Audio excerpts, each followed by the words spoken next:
विद्या नन्दिनी जनरञ्जिनी नित्यप्रकाशिनी चैव स्वप्रकाशस्वरूपिणी महालक्ष्मीर्महाकाली महाकन्या सरस्वती भोगवैभवसन्धात्री भक्तानुग्रहकारिणी ईशावास्या महामाया महादेवी महेश्वरी हृल्लेखा परमाशक्ति मातृका बीजरूपिणी नित्यानन्दा नित्यबोधा नादिनी जनमोदिनी सत्यप्रत्ययनी चैव स्वप्रकाशात्मरूपिणी त्रिपुरा भैरवी विद्या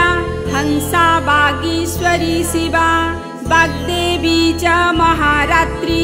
कालरात्रिस्त्रिलोचना भद्रकाली कराळी च महाकाली तिलोत्तमा काली करालवक्त्रान्त कामाक्षी कामदा शुभा चण्डिका चण्डरूपेशा चामुण्डा चक्रधारिणी त्रैलोक्य जननी देवी त्रैलोक्य बीजयोत्तमा सिद्धिलक्ष्मी क्रियालक्ष्मी मुख्यलक्ष्मी प्रसादिनी उमा भगवती दुर्गा चन्द्री दाक्षायणी शिखा प्रत्यङ्गिराधरा बेला लोकमाता हरिप्रिया पार्वती परमादेवी ब्रह्मा विद्या प्रदायिनी अरूपा बहुरूपा च विरूपा विश्वरूपिणी पंचभूतात्मिका वाणी परमात्मिकात्मिका परा काली मां पंचिका वाग्मी हविः प्रत्यधिदेवता देवमाता सुरेशाना देवगर्भाम्बिका धृतिः संख्या जाति क्रिया शक्ति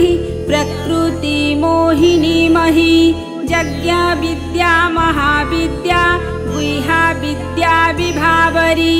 ज्योतिष्मती महामाता सर्वमंत्र फलप्रदा दारिद्र्यध्वंसिनी देवी हृदय ग्रंथि वेदिनी सहस्रादित्य संकासा चंद्रिका चंद्ररूपिणी अकारादिख्यकारान्त मातृका सप्तमातृका गायत्री सोम संभूति सावित्री प्रणवात्मिका शंकरी वैष्णवी ब्राह्मी सर्वदेव नमस्कृता सेव्य दुर्गा कुबेराक्षी करवीर निवासिनी जया च विजया चैव जयन्ती च पराजिता कुब्जिका कालिका शस्त्री वीणा पुस्तकधारिणी सर्वज्ञ शक्ति स्त्री शक्ति ब्रह्मा विष्णु शिवात्मिका ईडा पिंगलिका मध्ये मृणाली तंतुरूपिणी यज्ञैशानी प्रथा दीक्षा दक्षिणा सर्वमोहिनी अष्टांग मोहिनी देवी निर्बीज ध्यान गोचरा सर्वतीर्थ स्थिता शुद्धा सर्वपर्वतवासिनी वेद शास्त्र प्रमादेवी षडंगादि पदक्रमा शिवाधात्री शुभानंद यज्ञ कर्म स्वरूपिणी व्रतिनी मेनका देवी ब्रह्माणी ब्रह्मचारिणी एकाक्षरा परातारा भवबंध विनाशिनी विश्वंभराधरा धारा निराधाराधिक्तस्वरा राकाकुहुरमावास्या पूर्णिमानुमतिद्युतिः श्रीनिवाली शिवावस्या वैश्यो देवी पिसंगिला पिप्पला च विशालाक्षी रक्षोग्निवृष्टिकारिणी दुष्टविद्राविणी देवी सर्वोपद्रवनाशिनी शारदा सरसंधात्री सर्वशास्त्रस्वरूपिणी युद्धमध्यस्थिता देवी सर्वभूतप्रभञ्जनी अयुद्धा युद्धरूपा च शान्ता शान्तस्वरूपिणी गंगा सरस्वती वेणी यमुना नर्मदापगा समुद्र वसना वासा ब्रह्मांड श्रेणी मेखला पंचवक्त्रा दशभुजा शुद्ध स्फटिक सन्निभा रक्ता कृष्णा सीता पीता सर्ववर्णानिरीश्वरी कालिका चक्रिका देवी सत्या तु बटुका स्थिता तरुणी वारुणी नारी ज्येष्ठा देवी सुरेश्वरी विश्वंभरा घरा कत्री गळार्गळ विभंजनी संध्या रात्रिर्दिवा ज्योत्स्ना कला काष्ठा निमेषिका उर्वी कात्यायनी शुभ्रा संसारावर्णतारिणी कपिला कीलिका शोका मल्लिका वनमालिका देविका नंदिका शांता भंजिका भयभंजिका कौशिकी वैदिकी देवी गौरी रूपाधिकातिवः विग्वस्त्रा नववस्त्रा च कन्यका कमलोद्भवा श्री सौम्य लक्षणातीत दुर्गा सूत्र प्रबोधिका श्रद्धा मेधा कृतिः प्रज्ञा धारणा कान्तिरेव च श्रुतिः स्मृति धृति धन्या भूतिरिष्टर्मनीषिणी विरक्तिर्वयपिनी माया सर्वमाया प्रभञ्जनी माहेन्द्री मंत्रिणी सिंही चैन्द्रजालस्वरूपिणी अवस्थात्रय निर्मुक्ता गुणत्रय विवर्जिता ईषणत्रय निर्मुक्ता सर्वरोग विवर्जिता योग ध्यानान्तगम्या च योग ध्यान परायणा त्रयीशिखा विशेषज्ञा वेदांत ज्ञान रूपिणी भारती कमला भासा पद्मा पद्मावती कृतिः गौतमी गोमती गौरी ईशाना हंसवाहिनी नारायणी प्रभाधारा जाह्नवी शंकरात्मजा चित्रघंटा सुनंदाश्री मानवी मनुसंभवा स्तंभिनी क्षोभिणी मारी ब्राह्मिणी शत्रुमारिणी मोहिनी द्वेषिणी वीरा अघोरा रुद्ररूपिणी रुद्रैकादशिनी पुण्या कल्याणी लाभकारिणी देवदुर्गा महादुर्गा स्वप्नदुर्गाष्टभैरवी सूर्यचन्द्राग्निनेत्रा च ग्रह नक्षत्ररूपिणी बिन्दुनादकलातीता बिन्दुनादकलात्मिका दशवायुजयाकारा कला षोडश संयुता तस्यापि कमला देवी नादचक्रनिवासिनी मूढाधारा स्थिरा गुह्या देविका चक्ररूपिणी अविद्या शार्वरी भुञ्जा जम्भासुर निवर्हिणी श्रीकाया श्रीकला शुभ्रा कर्म निर्मूलकारिणी आदिलक्ष्मी गुणाधारा पंचब्रह्मात्मिका परा श्रुतिर्ब्रह्मा मुखावासा सर्वसंपत्तिरूपिणी मृत संजीवनी मैत्री कामिनी कामवर्जिता निर्वाण मार्गदा देवी हंसिनी काशिका क्षमा सपर्या गुणिनी भिन्ना निर्गुणा खंडिता शुभा स्वामिनी वेदिनी सख्या सांबरी चक्रधारिणी दंडिनी मुंडिनी व्याघ्री शिखिनी सोमसंहति चिंतामणिश्चिदानंदा पंचबाणा प्रबोधिनी बाणश्रेणी सहस्राक्षी सहस्रभुज पादुका संध्यावली श्री संध्याक्षा ब्रह्मांड मणिभूषणा वासवी वारुणी सेना कुलिका मंत्ररंजनी जीत प्राण स्वरूपा च कांता काम्य वरप्रदा मंत्र ब्राह्मण विद्यार्था नाद रूपा हविस्मती अथर्वणी श्रुतिशून्या कल्पनावर्जिता सती सत्ता जातिः प्रमामेया प्रमितः प्राणदागतिः अपर्णा पञ्चवर्णा च सर्वदा भुवनेश्वरी त्रैलोक्यमोहिनी विद्या सर्वधात्रीक्षराक्षरा हिरण्यवर्णा हरिणी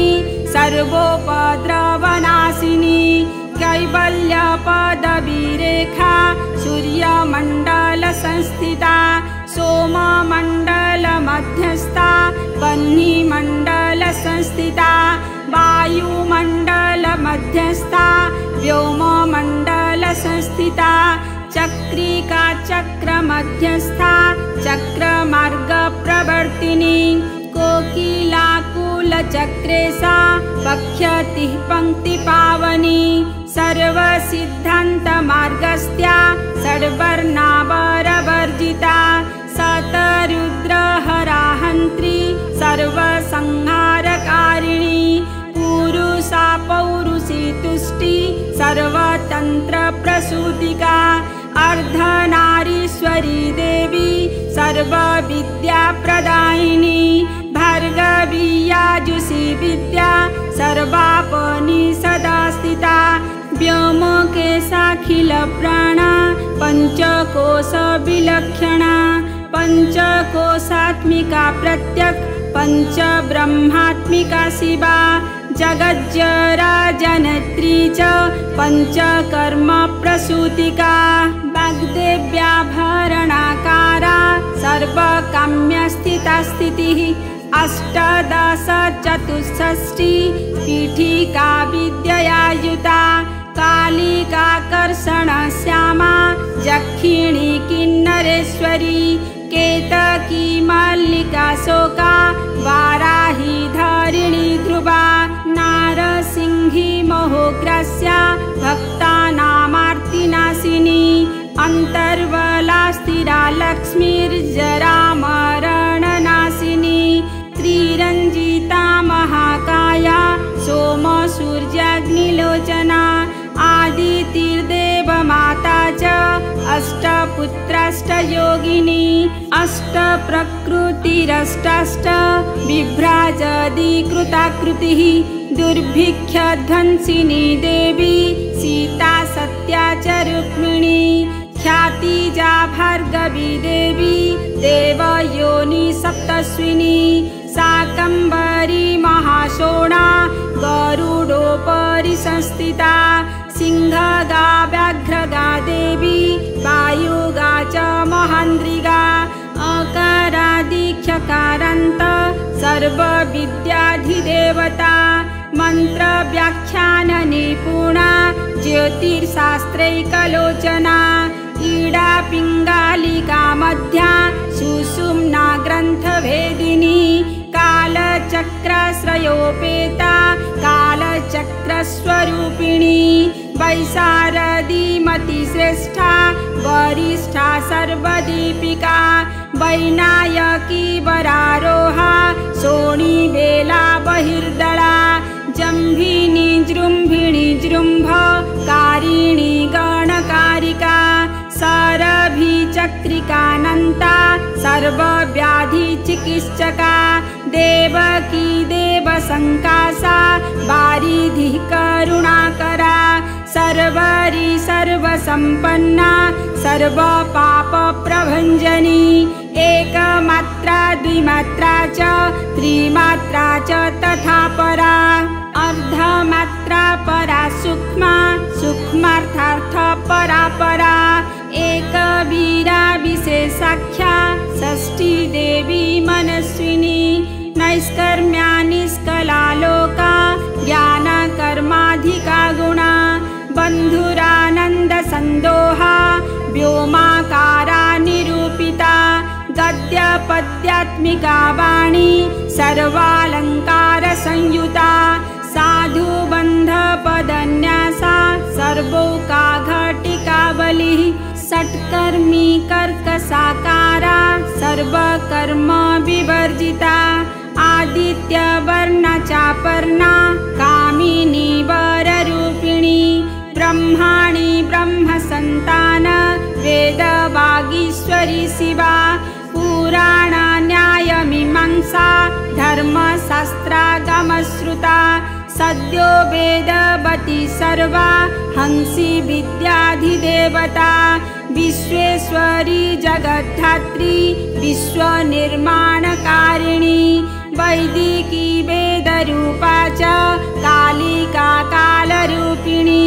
नारायणी महादेवी सर्वतन्त्रप्रवर्तिनी हिरण्यवर्णरूपा च हिरण्यपदसम्भवा कैवल्यपदवी पुण्या कैवल्यज्ञानलक्षिता ब्रह्मसम्पत्तिरूपा च ब्रह्मसम्पत्तिकारिणी वारुणी वारुणाराध्या सर्वकर्मप्रवर्तिनी एकाक्षरपरायुक्ता सर्वदारिद्र्यभञ्जिनी पाशङ्कुशानिता दिव्या वीणा व्याख्याख्यसूत्रभूत एकमूर्तिस्त्रयीमूर्ति मधुकैटभभञ्जिनी संख्या संख्यावती ज्वाला ज्वलन्ती कामरूपिणी जाग्रती सर्वसम्पत्ति सुषुप्ता श्रेष्ठदायिनी कपालिनी महाद्रष्टा भ्रुकुटिकुटिलानना सर्वाभासा सुभासा च रूहसृष्टि च सक्वरी छन्दोगण प्रतिष्ठिता च कल्मासी करुणात्मिका चक्षुष्मती महाघोषा खड्गचर्माधरासनी शिल्पवैचित्र्यविधौता सर्वतो भद्रवासिनी अचिन्त्यलक्षणाकारा सूत्रभाष्य विबन्धना सर्ववेदार्थसम्पत्ति सर्वशास्त्रार्थमातृका अकारादिक्षकारान्त सर्ववर्णकृतस्थला सर्वलक्ष्मीस्मदानन्दा सारविद्या सदाशिवा सर्वज्ञा सर्वशक्तिश्च खेचरीरूपगच्छिका आणिमादिगुणपेता पराकाष्ठा परागतिः हंसयुक्तविमानस्था हंसारूढा शशिप्रभा भवानी वासनाशक्ति राकृतिस्थाखिलाखिला तन्त्रहेतुविचित्राङ्गी व्योमगङ्गा विनोदिनी वर्षा च वर्षिका चैव ऋग्यजा श्यामरूपिणी महानदी नदी पुण्या गण्या पुण्यगुणक्रिया समाधिगतलभ्यर्था सोतव्यासो प्रिया घृणा नामाक्षरपरा देवी उपसर्गनखञ्चिता निपातोरुद्धयी जङ्घा मातृका मन्त्ररूपिणी आसीना च शयाना च तिष्ठन्ति धावनाधिका लक्ष्यलक्षणजोगध्या चान्द्रप्यगणनाकृतिः शौकरूपा नैकरूपा सेन्दूरूपा तदाकृतिः समासतद्धिताकारा विभक्तिवचनात्मिका स्वाहाकारा स्वधाकारा श्रीपत्यर्धाङ्गनान्दिनी गम्भीरा गहना गुह्या योनिर्लिङ्गार्ध्यधारिणी शेषवासुकी संसेव्या चपलावरवर्णिनी कारुण्याकार सम्पत्ति कीलकृन्मन्त्रकीलिका शक्तिबीजात्मिका सर्व मन्त्रेष्टाख्यय कामना अग्नेया पार्थिवाप्या वायव्या व्योमकेतना सत्यज्ञानात्मिकानन्दा ब्राह्मी ब्रह्मा सनातनी अविद्यावासना माया प्रकृतिश्चर्वमोहिनी शक्तिर्धारणशक्तिश्च चिदचिच्छति योगिनी वक्रारुणा महामाया मरीचिर्मदमदिनी विराट स्वाहा सदा शुद्धा निरूपास्ति सुभक्तिका निरूपिता द्वयी नित्या नित्यनित्यस्वरूपिणी वैराग्यमार्गसञ्चार सर्वसत्पथदर्शिनी जलन्धरी मूढानी च भवानी भवभञ्जिनी त्रैकालिकज्ञानतन्तु श्रीकालज्ञानदायिनी नादातीता स्मृतिः प्रज्ञा जात्रीरूपा त्रिपुष्करा पराजिता विधानज्ञा विशेषिता गुणात्मिका हिरण्यकेशनी हैम ब्रह्मसूत्र विचक्षणा असंख्येय परार्धान्त स्वर व्यञ्जन वैखरी मधुजिह्वा मधुमतिः मधुमासो दया मधुः माधवी च महाभागा मेदगम्भीरनिस्वना ब्रह्मा विष्णु महेशादि ज्ञाता व्यर्थ विशेषक नाभो ब्राह्मी शिखाकारा ललाटे चन्द्रसन्निभा भ्रूमध्ये भास्कराकारा सर्वताराकृतिः कृति कृतिकादिभरण्यन्त नक्षत्रेष्ठचितोदया ग्रहा विपात्मिका ज्योति ज्योतिबिन्मति जीविका ब्रह्माण्ड गर्भिणी बाला सप्तावरण देवता वैराज्योत्तम साम्राज्य कुमारो कुशलोदया बकुला भ्रमराम्बा च शिवधूति शिवात्मिका मेरु विन्ध्यादि संस्थान काश्मीरपुरवासिनी योगनिद्रा महानिद्रा विनिद्रा राक्षसाश्रिता सुवर्णदा महागंगा पंचाख्या पंचसंहति सुप्रजाता सुवीर्या च सुपोषा सुमति शिवा सुप्रभा रक्तवीर्यन्ता हन्त कंदर्पजीविका समुद्र व्योम मध्यस्थ व्योमो बिंदु समाश्रया सौभाग्य रस जीवातु सारा सार विवेक दृक् श्रीवल्यादि सुपुष्टंगा भारती भरताश्रिता नाद ब्रह्ममयी विद्या ज्ञान ब्रह्ममयी परा ब्रह्मनाडी निरुक्तिश्च ब्रह्म कैवल्य साधना कालकेय महोदरा वीर्य विक्रम रूपिणी पडवाग्मि शिखा वक्त्रा महाकवलतर्पणा महाभूता महादर्पा महासारा महाक्रतुः पंचभूत महाग्रासा पंचभूताधिदेवता सर्वप्रमाण संपत्ति सर्वरोग प्रतिक्रिया ब्रह्माण्डातर्हि व्याप्ता विष्णु बक्षो विभूषणी शंकरी विधि वक्त्रस्था प्रवरावर हेतुकी हेममाला शिखामाला त्रिशिखा पंचलोचना सर्वगम सदाचार मर्यादाया तु भंजनी पुण्ये श्लोक प्रबंधाढ्या सर्वान्तर्यामी रूपिणी सामगाना समाराध्या स्तोत्र कर्ण रसायना जीवमौख्येकजिबातृ भद्रोदार विलोकना तटित्कोटि लसत्कान्ति स्तरुणी हरिसुन्दरी मीननेत्र वरेन्द्राक्षी विशालाक्षी सुमंगला सर्वमंगल संपन्ना साक्षात् मंगल देवता देह हृदीपिका दीप्ति जिह्वा पाप प्रणाशनी अर्धचन्द्रोलसद्द्रष्टा यज्ञावाटी विलासिनी महादुर्गा महोत्साह महादेवा बलोदया डाकिनिड्या साकिनिड्या समस्तजुट निरंकुशा नाकिवन्द्या षडाधाराधिदेवता भुवन ज्ञान नैश्वर्णी भुवनाकार वल्लरी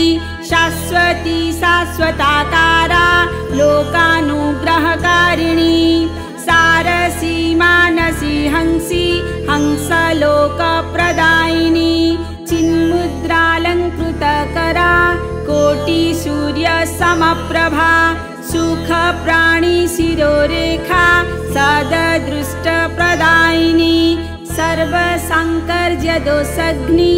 ग्रहोपद्रवनाशिनी क्षुद्रजन्तुभयग्निश्च विषरोगादिभञ्जिनी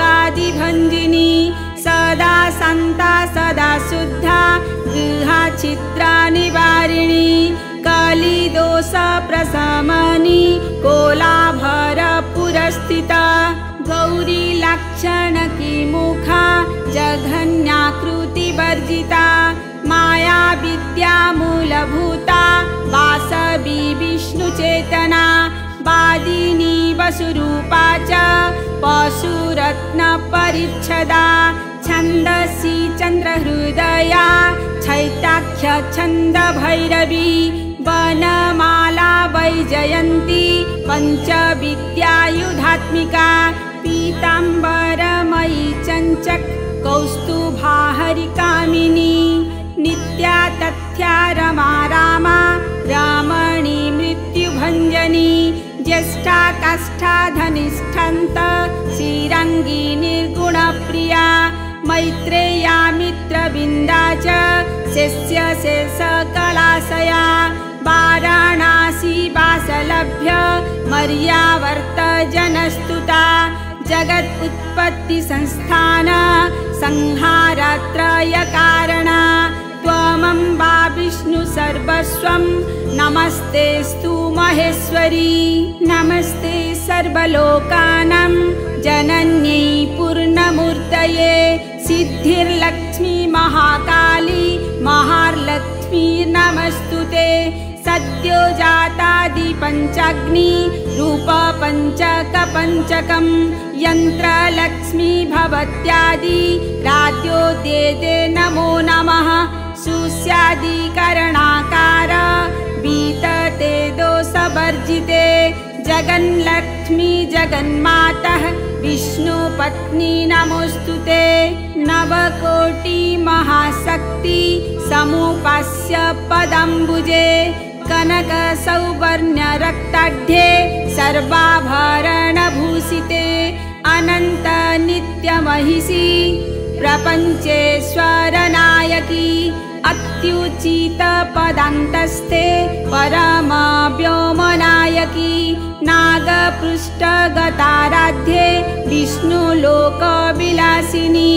वैकुण्ठराजमहिषी श्रीरङ्गनगराश्रिते रङ्गभार्य च भूपुत्री कृष्णे वरदवल्लभे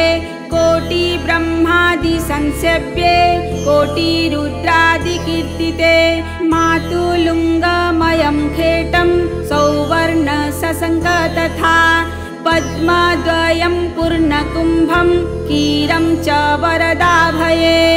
पाशमङ्कुशकं शङ्खं चक्रं शूलं कृपाणिका धनुर्बाणं चख्यमालं चिन्मुद्रामपि बिभ्रति अष्टादशभुजे लक्ष्मी महाष्टादशपीठके भूमिनीलादिसंसेव्ये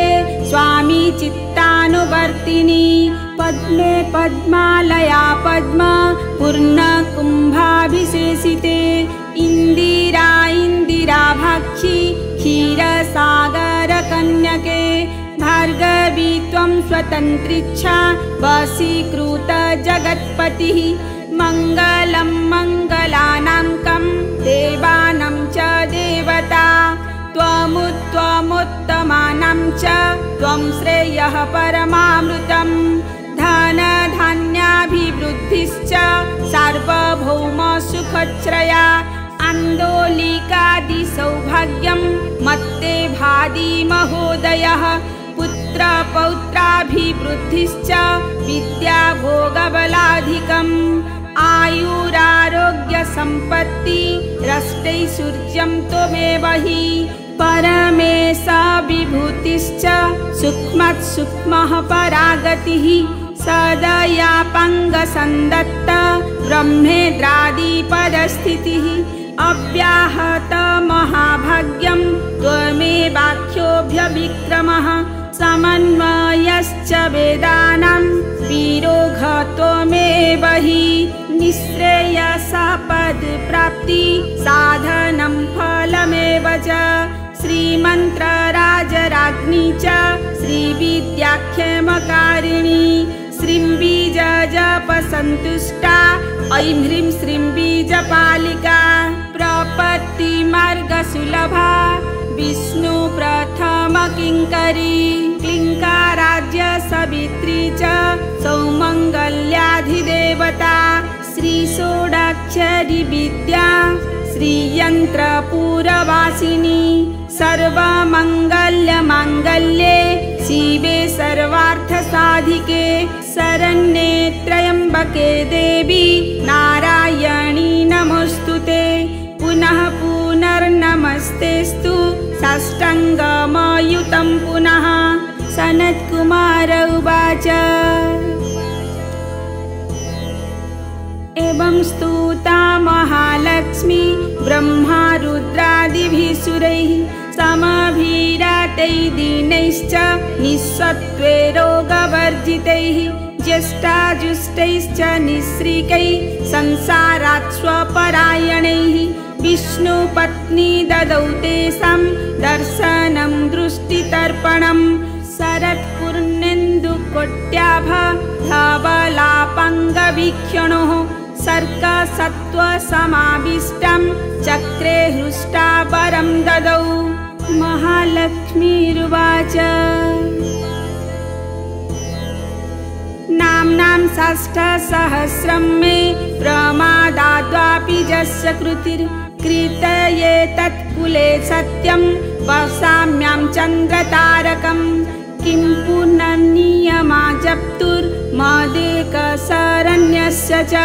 मातृवत्सानुकम्पाहं पोषकी श्यामहर्निशं मन्नामं स्मरतं लोके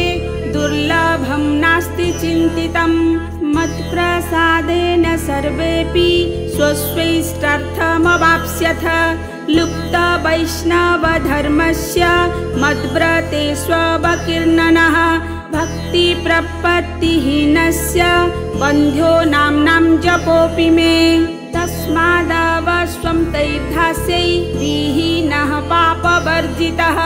जपे षष्ठसहस्रं मे नाम्नां प्रत्यहमादरात् साक्षाद् लक्ष्मीपुत्रोऽपि दुर्भाग्योऽप्यलसोऽपि वा अप्रयत्नोऽपि मूढोऽपि विकलः पतितोऽपि च अवश्यं प्राप्नुयात् भाग्यं मत्प्रसादेन केवलं गृहेयमचिरादेवा वददानाय जापिनः ददामि सर्वमिष्टार्थं लक्ष्मीति स्मरतां ध्रुवम् इत्युक्त्वान्तर्दधे लक्ष्मी वैष्णवी भगवत्कला। सनत्कुमार उवाच इष्टापूर्तं च सुकृतं भागधेय च चिन्तितं स्वस्वं स्थानं च भोगं च विजयं लेभिरेषुरः तदेतत् प्रवदाम्यदा लक्ष्मीनाम सहस्रकं योगिनः पठत क्षिप्रं चिन्तितार्थानवाप्स्यथ। गार्ग्य उवाच सनत्कुमार जोगीन्द्र इत्युक्ता स दयानिधिः अनुगृह्य क्षयो क्षिप्रं ताश्वं 12 योगिनः तस्मादेतद्रहस्यं च गोप्यं जप्यं प्रयत्नतः अष्टम्यां च चतुर्दश्यां नवम्यां भृगुवासरे पौर्णमास्या समायां च पर्वकाले विशेषतः जपेद्वा नित्यकार्येषु सर्वान् कामान् वाप्नुयात्। श्रीमहालक्ष्मी सहस्रनामस्तोत्रं सम्पूर्णम्।